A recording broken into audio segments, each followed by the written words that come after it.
And I'm Nathan. Today we're in downtown Columbus, Ohio, at the Elevator Brewing.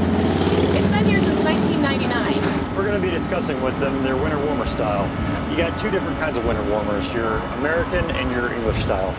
The English style uses more malts to accentuate the flavor, while the American style uses more herbs and spices. Today we'll be brewing the beer with the Brewmaster, as well as talking with the owner of the Elevator Brewing Company. Later, we'll be going to the Blue Tea Turtle and Spice Company up in Westerville, Ohio, to take a look at the herbs and spices that go into the beer. And later, after that, we'll be cooking with it. So let's go inside and meet up with our friends, and let's go behind the tap.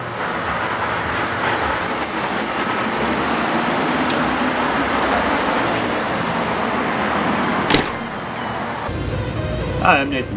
Hi, I'm Jenny. We are behind the tap.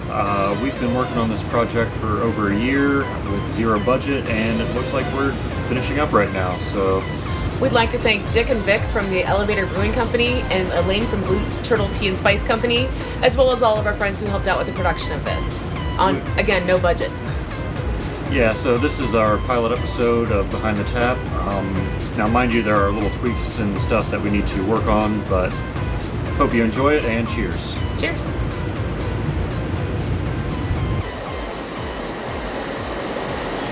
Today we're in Columbus, Ohio, at the Elevator Brewing Company, and we're here to meet with Dick. Hi Jenny, hi Nathan. Welcome to the Elevator. Thank you so much. We're doing a batch of with a warmer today. We're excited about that. Yeah. Could you first tell us a little bit about the history of Elevator? Elevator Brewing Company started in Marysville, Ohio in 1999. A very small town, 13,000 people. And we partnered with some people that owned a great elevator. They put in a bar and restaurant, and my son and I put in the brewery. And unfortunately, they didn't know how to romance craft beer, and so we languished out there until 2009, and we brought our brewery over to this facility right here in town. Oh, fantastic. It's so convenient that it's so close to your draft house. Oh yes, the draft house, as I mentioned, we weren't selling a lot of beer in Marysville, so we opened up the restaurant, which dates back to 1897, and it was a great place for us to feature all of our beers. So we have 14 beers on the restaurant at any time. It's beautiful. Inside over there? Yes, it's on the historic registry, and we couldn't find a better place to bury our craft beer. Fantastic. Now, you mentioned that we're brewing the winter warmer today. Could you tell us about how long you've been brewing that? We've been brewing winter warmer for 5 years. We had been brewing a Yule lager for the restaurant for a number of years, and then we decided, because I'm a consumer in addition to brewing beer, I drink a lot of beer, and I drink other people's beers, that Christmas beers were coming onto the market. We should probably enter the market with one. So we, our Brewmaster Vic, we talked, and we decided we'd take an English brown ale and spice it up with cinnamon, nutmeg, and ginger. Awesome. It's fantastic. It's one of my favorite holiday brews. And we've been bottling it since 10. Okay. So only a couple years now. Yeah. The Dark Horse that you guys make, that was actually what turned me on to the craft beer scene. Dark Horse Lager. I'm glad you like it. It's one of it's our flagship beer. It's one of them. In fact, we've got a tank of it, 60-barrel tank right here of Dark Horse fermenting, and that'll be in a bottle someday and some kegs. We won a medal with that at the Great American Beer Festival in '07. And it's a great beer. It's very smooth. Many people drink with their eyes, so they think that Dark Horse is going to be a little darker, a little rougher than it is. And I'm just saying, we challenge people at the restaurant to put a blonde lager in the Dark Horse beside it, and not look at it and drink it, and they can't tell which one is the dark beer. It's so smooth. It's very smooth. Yeah, very smooth. Speaking of smooth, let's get on with brewing of the winter warmer. Okay, let's meet Vic. How you doing? Vic, nice to meet you. How you doing? Let's go behind the tap. Makes winter warmer. Let's go behind the great. tap. So Vic, what kind of grain do we have here today? This is just basic 2-row. This is like basic malt. Okay. Every beer takes it. Your base malt's basically just for your sugars. Okay. So like say you're making light beer, you would use pretty much all base malt. with a little extra stuff added in. Okay. And even if you're making a dark beer, you would still use majority base malt, and then you add your extra colored malts to get the darkness and flavor.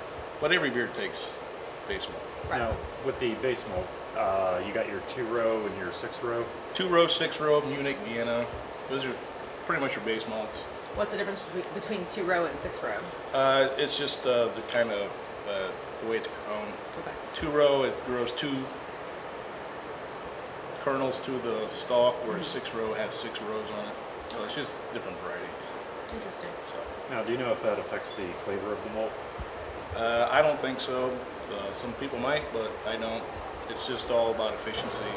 Okay, so now that the grain is raised up in the bin, what's the next step? Now we're going to mill the grain. Milling is just basically cracking the grain open, because I'm interested in the starches inside the grain. So the way to get to those is to crack open the grain, so I can mix with the water and get all the sugars out for making the beer.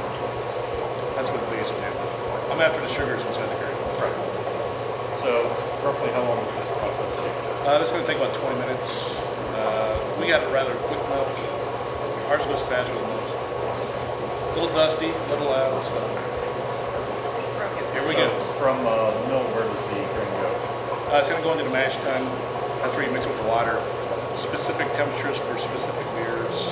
Usually anywhere from 148 to 162. Just depends on what beer you're making. So. Now, darker beers like the winter warmer, what's the prime temperature for that? Our strike temperature is going to probably be 165, which will give us a mash temperature of about 154. The higher the temperature, the more malty the beer is. Right now, we're starting to mash in. When we mash in, it's specific temperatures of water, just specific amounts of water. So right now, he's adjusting the temperature, mixing the hot and cold water together. Right now, I'm just mixing inside the tank. So he's just monitoring to make sure it stays at that temperature. It's very important. Specific beers need specific temperatures, depending on what you're looking for in your beer. This is the winter warmer, so we're looking for a little bit more maltier beer.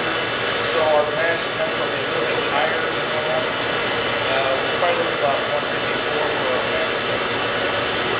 The specialty grains, you haven't talked about the specialty grains, they go in the mash tun or they go in the mash also. Base malt in this beer is Munich and Vienna, 2 other types of base malt. It also has the caramel malt, and one of the specialty malts. We're using caramel 77. The number 77, it tells me the color. So, So what is this lovely white milky substance? this is the actual wort coming out of the mash tun. This is what I'm actually trying to get. This is the water and sugar. It's called wort. Right now I'm recirculating it. Right now you see it's kind of chunky. I'm trying to clarify it. That'll happen naturally over time. This is just here for me to actually visually see it, so I know I'm ready to go to the kettle. Okay. The Americans call it recirculating. The actual German word is like Vorlauf. I can't speak German, but it's good. So what's going on up here? Right now we're sparging. This is the next part of the mash brew process. As I'm draining the wort out the bottom of the mash tun into the kettle, I want to constantly keep rinsing the grain to get as much sugar as I can. Okay. I'm trying to not leave any sugar behind, so I'm just sparging, just adding water to the top to rinse that sugar across. Now, is there a certain temperature that you want this to be at? I want to stay below 172. After you go above 172, you start to get tannins, which are bad for your beer. So we just try to stick below 172. So I'll just monitor the temperature, check on it every once in a while. Tannins, good in wine, bad in beer. Bad in beer. So Dick, we have all this spent grain here from what we mashed earlier today. What will be done with this?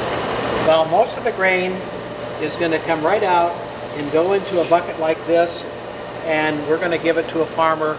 In our case, we give it to a farmer in Marysville, and he feeds it to his herd of Black Angus. They love it. We also take about 5 gallons of fresh spent grain to the restaurant, and we make spent grain bread. There's probably enough spent grain in here to feed everybody a loaf of bread in Columbus. Wow. That's about 1.5 feet deep of spent grain. You can also compost spent grain, and then you can also use it. They put it in silos and put worms in it, and the worms eat up the grain, produce cast, and that cast is taken out at the bottom and turned into a fertilizer. Now, a lot of it's repurposed, but I would say probably most breweries in the country just give it to farmers because we have such a large quantity of it. We're producing a lot of spent grain. Especially around this area in the heartland. That's right, and it's great feed for the cattle. So they don't eat it; they mix it in. So it's mixed in with their feed, and the farmers love it. So Vic, what are we going to be doing next? We just finished our boil, so now we have to get the beer into the fermenter. We first have to whirlpool it, which helps in clarification, and then after that's done, we'll cool it down with the heat exchanger, which will drop the temperature down from 200 down to about 72 degrees, and that'll keep me from killing the yeast. That's a good thing. Now, what kind of yeast are you going to be using for this? For this beer, this is an English style beer, so I'm going to use an English ale yeast, and our fermentation temperature will be about 72. Okay. Now, will that particular yeast give off any certain flavor to it? We try to ferment. I try to ferment at certain temperatures, so I try not to get too much esters. Okay. I'm trying to go for clean. This is all about the spices in the beer, so that's what I'm going for. So tell us about the bottling process. The bottling process is actually pretty easy. We'll have one guy on the back of the machine loading bottles. They'll just keep sliding forward one row at a time. It'll fill one row as it caps the previous row, so it just keeps marching along. And then it'll come down the track, and this little space wheel will time the bottles so they hit the label at the exact time. It'll spin on the label, they'll come down here, spit out. The next guy will put them in the cases or 12 packs, tape them up. Thanks to Elevator for letting us come down and spend the day with them. And thank you for letting us take you behind the tap. Cheers. Cheers.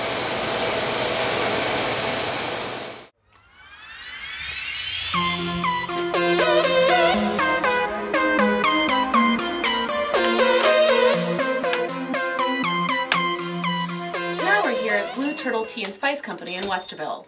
We're here to discuss the spices that go into Elevator's winter warmer. We're going to be discussing with the owner Elaine the cinnamon, nutmeg, and ginger that go into this fantastic brew. Hi Elaine. Hi Jenny, how are you? I'm Hi well. Ethan.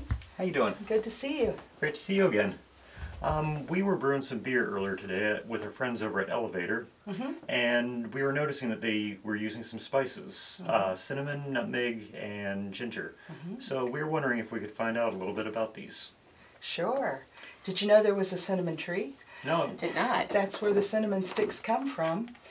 They peel off the bark and they let it dry for a day, and then they take the inner bark and allow it to dry, and it rolls itself into cinnamon sticks. Very neat. So, I noticed here on the table that you have a couple different kinds of cinnamon. Yes. You have one that's Vietnamese and one that's Indonesian. Yes. They take on different characteristics because of the different environments. Okay. And some are sweeter, some are stronger. This is the Indonesian cinnamon. Oh, that's all. And then this is the Vietnamese cinnamon. Yeah, you can definitely tell the difference just in the scent. They're both good, but one's sweeter and one's a little more strong. I picked up a little bit of the woodier note almost in the Indonesian. Yeah, different environments. And I use it as aromatherapy when I've had a tough afternoon. I come over and open up this jar and I get a whiff and it just automatically relaxes. Grandma's kitchen. Yeah, I think that's why it works. Yum. Now, And then you were asking about nutmeg. yes. I also found a fascinating thing out about nutmeg is that that's where mace also comes from. Really? There's a nutmeg tree, and then the tree has these kernels of a apricot-like fruit, and that is the nutmeg, which is surrounded by the mace. Huh. Very interesting. And you'll notice the nutmeg here, you actually grate it. You don't use it whole like that for any purpose. It's always grated. Now, but you sell it whole, so I would have to grate this at home if I were to purchase it like this. I also do sell nutmeg powder, which is the work is already done for you. Is there an advantage to one over the other? It's a personal preference. Okay.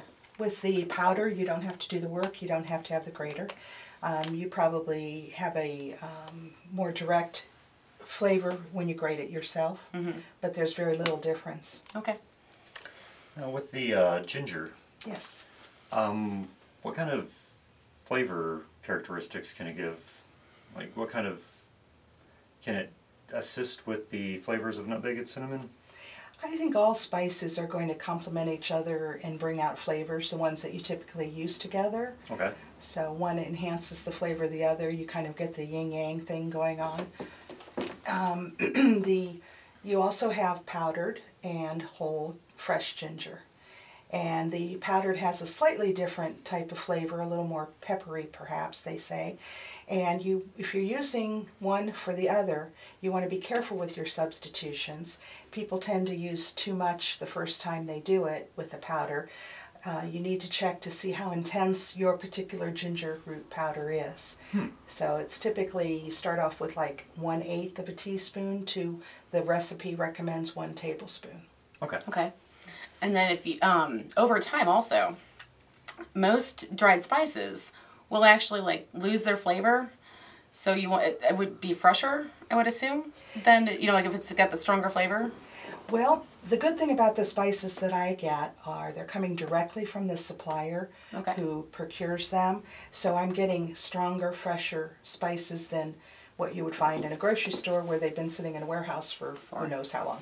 The other thing is with these, we have special pouches where you press out all the air and zip seal it and keep it in a dark place so the flavor remains pretty intense for a long time. As opposed to the jars that are not so airtight? Yes, I don't recommend jars like this for actually storing your spices because there's air in there that's going to be taking away the flavor. Sure. Now what they say is to use put a couple of weeks supply here, that's okay.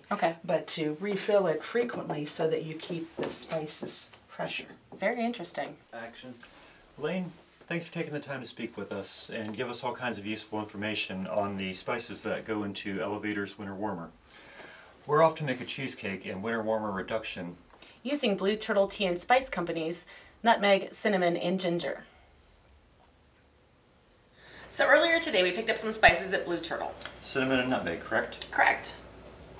So you know what the next step is, right, Jenny? What's that, Nathan? We're going to be making a cheesecake. Okay. I'm excited because you're not allowed to show up at any family event without a cheesecake in hand. Or most of my other friends' houses. Today we're going to be using ginger snaps for the crust instead of the traditional graham cracker crust because it'll give more of a holiday feel to the cheesecake. True. So first thing we need to do, what's that? Make the crust. All right.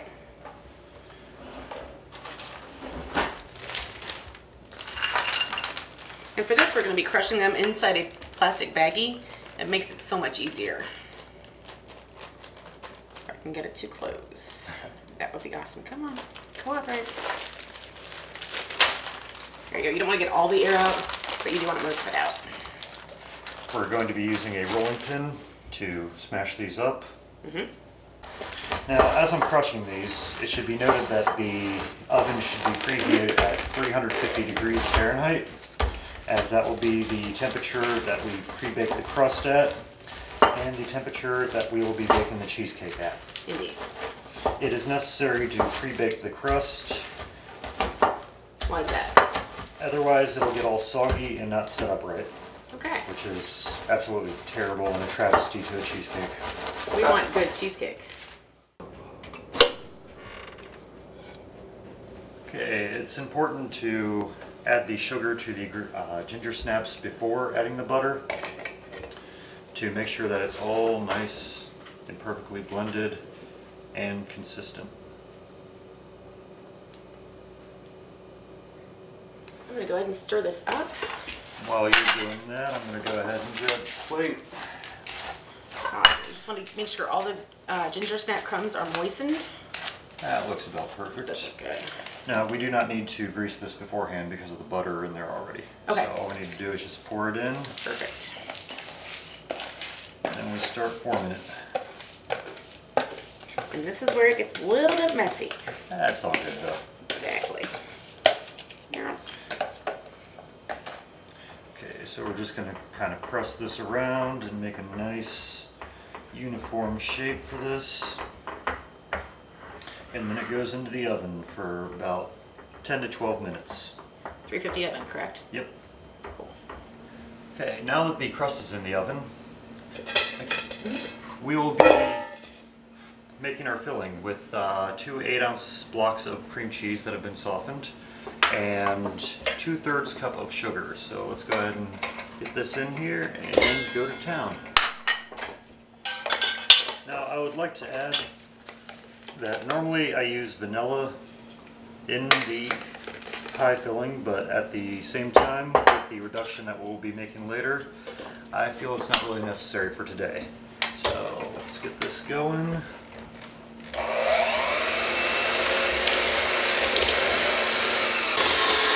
we want the consistency to be about like a cake frosting, and that looks looking very perfect. So now's the time that we add our 2 eggs. We just kind of want to add them because they're going to add the proteins and everything else to give this a nice form. And that's when we blend this again, and we just want it to be a nice smooth and creamy texture. So let's go ahead and get this done. And that's looking about perfect. Very perfect. It's a nice smooth consistency, which is how you want it, so you can easily pour it. Now I'm going to remove the crust from the oven, so while I'm doing that, let's turn this over to Jenny so she can start on the reduction that we'll put on it. All right.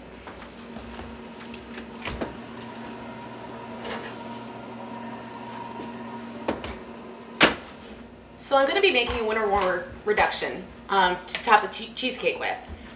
I'm going to start by peeling and slicing some ginger. Just kind of peel the end of it off with a vegetable peeler. Works great for this. You know, if you're not going to use the whole thing, don't peel the whole thing, otherwise you'll lose that ginger. So I try to avoid wasting food for that. So now that that's all peeled up, I love the smell of fresh ginger. Got that. All right, then we're just going to slice it till about a 1/4 inch thickness. And that should be good. We're also going to grab one of the Elevator winter warmers, pop it open. Little quality assurance test here. That's perfect. For this, we'll also need the Blue Turtle nutmeg and the Blue Turtle cinnamon sticks, both of which are whole. I'll get to that in a minute. And we're going to move this over to the stove. You want to preheat your pan by putting on a medium-high and just letting it warm up first. Once it's at a good heat, go ahead and pour in the beer. And we're going to add about 4 slices of ginger. We're also going to add 2 sticks of cinnamon that are whole. Just pop them on in there. And we're going to fresh grate some nutmeg. Whole, so that you bring out the natural oils that are in it. Just like that, and that looks just about perfect. And just give it a little stir.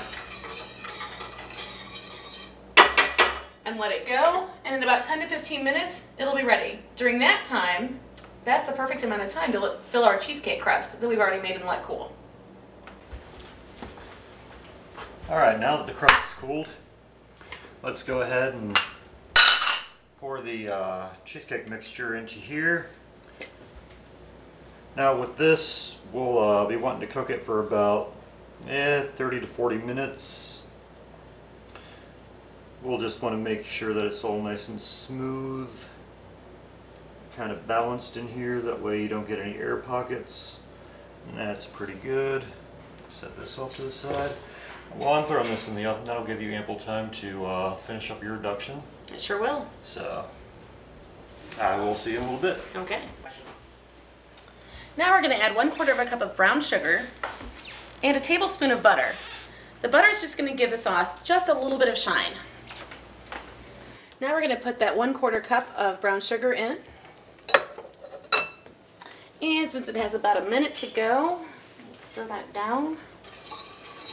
Make sure all that brown sugar gets nice and dissolved.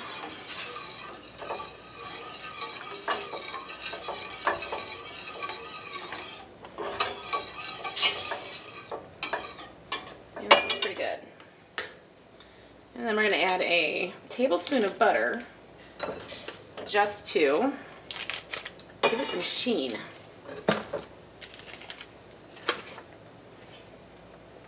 And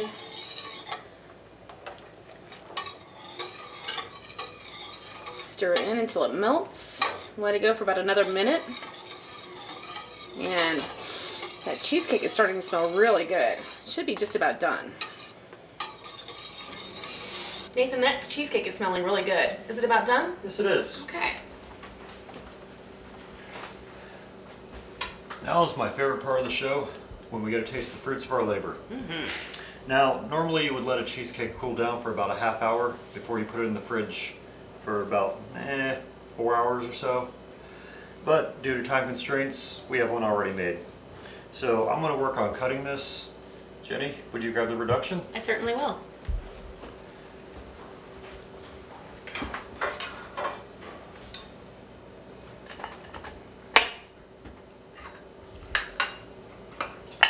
I'm going to take out the cinnamon and ginger that are remaining in here. You would not want to bite into a whole piece of either one of these. They're just not good flavor. This is looking beautiful. Yes, it is.